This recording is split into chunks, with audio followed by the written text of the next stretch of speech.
Hi guys, welcome back to my channel. It is me, Xander. Today I want to talk to you about the male sex drive. Hump me, fuck me. So what we know from the media, from film, from TV, is that men want sex constantly and any other kind of narrative isn't generally publicized. So for a man to have a low libido or altogether no libido, it's kind of a taboo subject that isn't really mentioned, but the cause of this problem is men themselves. We are to blame for not talking about our own issues. So here we have this dude, this man right here, standing up and saying, I've been suffering with a low libido for about 2 years now. So what does a low libido mean?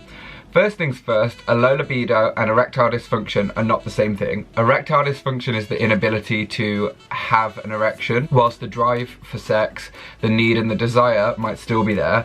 And a low libido, you might still be able to get an erection, but you don't have the drive or the need to have sex. They're two very different things, but they are interlinked. Sometimes erectile dysfunction can lead to a loss of libido because of the increased pressure for a man to perform, and sometimes a loss of libido can lead to erectile dysfunction because if you're trying to have sex and you don't want to have sex, sometimes you don't get an erection. The reason why this is such a problem for men is because masculinity is so closely linked to sex drive that we kind of believe that to be masculine is to have a high sex drive and to have a high sex drive is to be masculine.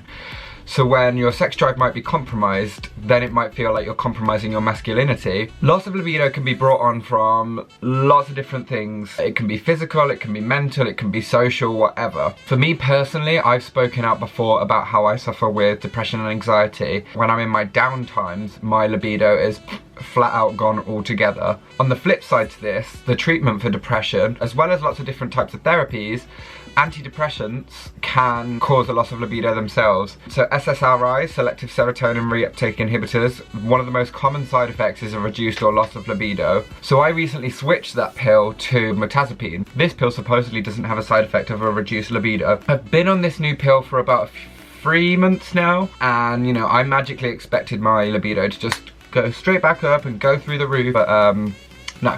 That isn't the case at all. In the last few years, it's really been reduced or gone altogether at one time or another. So over the past few months, I've been seeing a psychosexual therapist to deal with some of the issues that I have around sex, whether it be from past trauma or kind of present pressures, diving right deep into that noggin here. So one of the issues that I found kept coming up constantly is me and a lot of other gay men are kind of constantly using Grindr. Grindr creates this internal pressure because you're surrounded by profile after profile that says sex now, sex, sex, sex, horny, fun, fuck me, whatever it might be. And being surrounded by that constant kind of atmosphere creates this environment where you feel like you should be like all of those things, and because you're not feeling the same way, you feel abnormal. And then you feel this pressure to feel the same way as everyone else. Feel like you need to perform and respond in the same way as everyone else.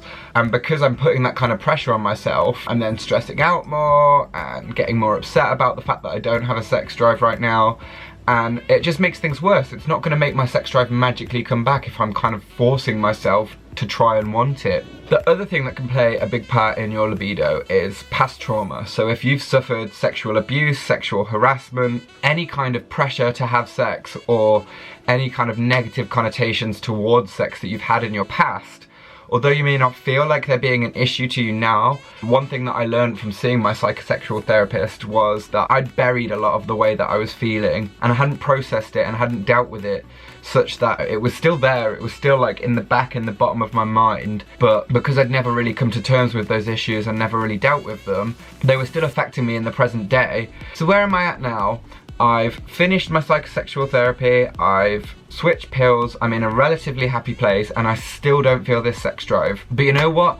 Now I'm okay with it, whereas to before I felt like I had to want sex, and the fact that I didn't want sex was completely abnormal and I was this crazy, broken man. Now I just don't care. If I want to have sex one day, I'll have sex. If I feel like it tomorrow, I'll do it. But the fact that I don't want it right here, right now, let's be at peace with that. Let's just namaste that away. The reason I wanted to make this video is because I think it's just something that isn't talked about enough, and men are often too embarrassed to talk about it because we're expected to have this high sex drive all the time, and when you don't, it can feel very emasculating. So if you're a guy out there that's dealing with a low or loss of sex drive, don't worry about it. Chill out about it. Creating that internal pressure on yourself is only going to make you feel worse, and you don't need it. There are plenty of resources out there. You can go talk to your GP about it. They can refer you to a specialist if they feel it's appropriate. Thank you so much for watching this video all about my reduced libido. Please go ahead and like, comment, share and subscribe. I would love to hear some similar stories, whether it be man, woman, gay, straight, whatever. It's something that everyone can suffer from, and it's an issue that a lot of people are embarrassed to talk about, but it would be really nice to see the taboo removed from talking about a low sex drive, because it isn't something to be embarrassed about, and it is something that happens to a lot of people. You can also find me on Twitter, Instagram, Snapchat, Facebook, wherever. I am all over the place. I will see you again soon. Goodbye. Reduced libido.